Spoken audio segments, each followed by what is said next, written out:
History of witches. Witches were perceived as evil beings by early Christians in Europe, inspiring the iconic Halloween figure.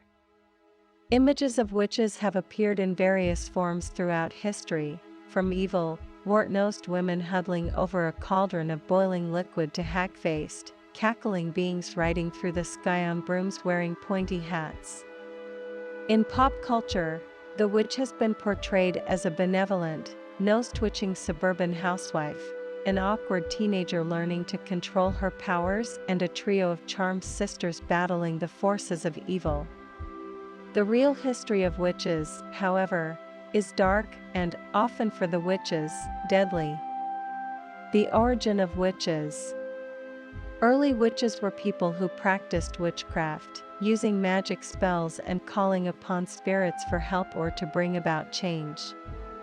Most witches were thought to be pagans doing the devil's work. Many, however, were simply natural healers or so-called wise women whose choice of profession was misunderstood. It's unclear exactly when witches came on the historical scene, but one of the earliest records of a witch is in the Bible in the book of 1 Samuel, thought to be written between 931 BC and 721 BC.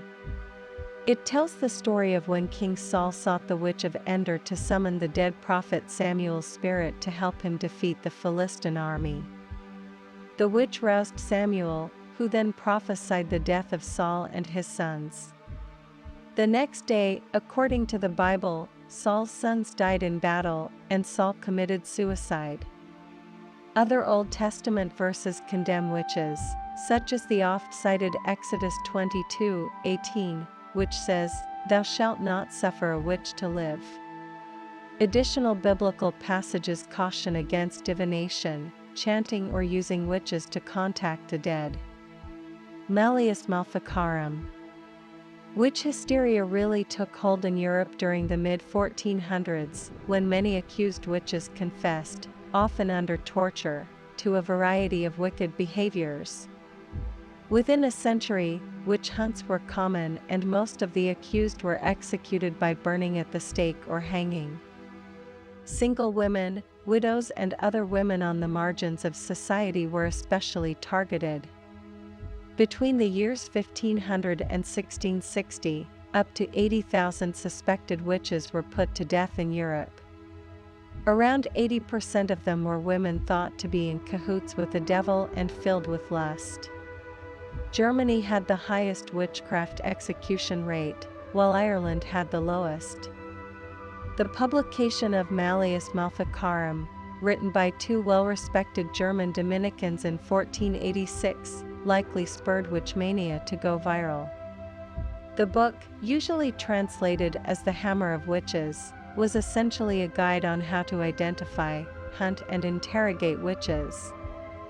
Malleus Maleficarum labeled witchcraft as heresy, and quickly became the authority for Protestants and Catholics trying to flush out witches living among them. For more than 100 years, the book sold more copies of any other book in Europe except the Bible. Salem witch trials.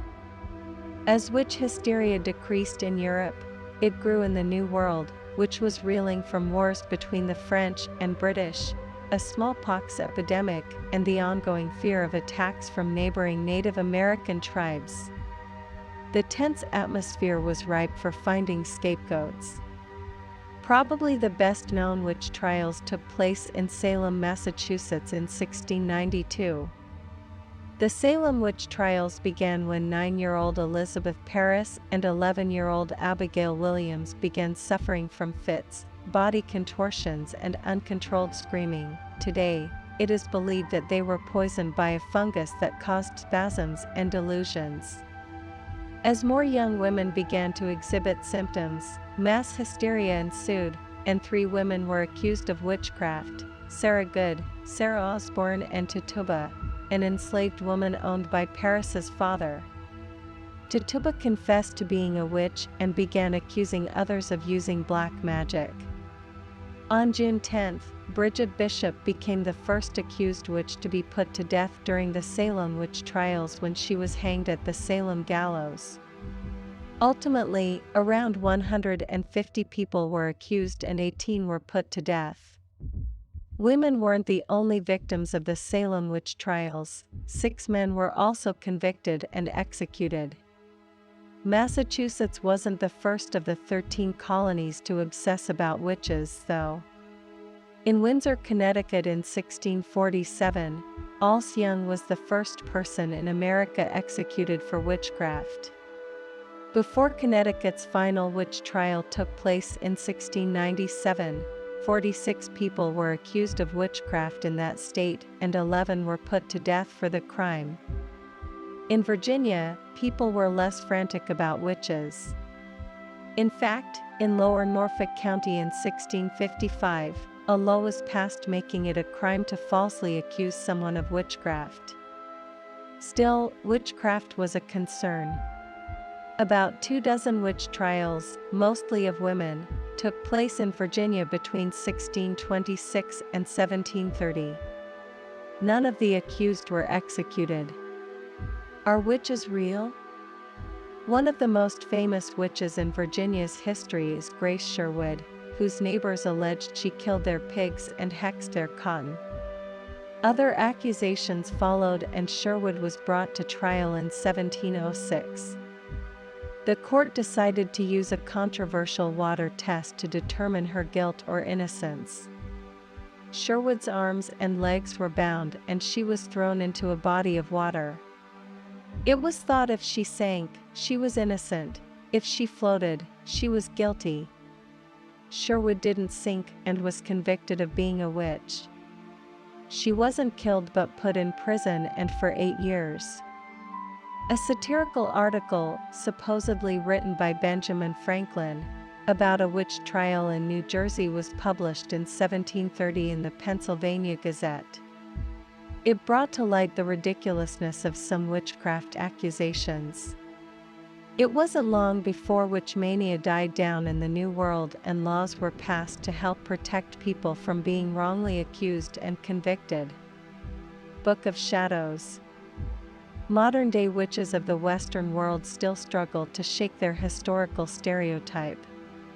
Most practice Wicca, an official religion in the United States and Canada. Wiccans avoid evil and the appearance of evil at all costs.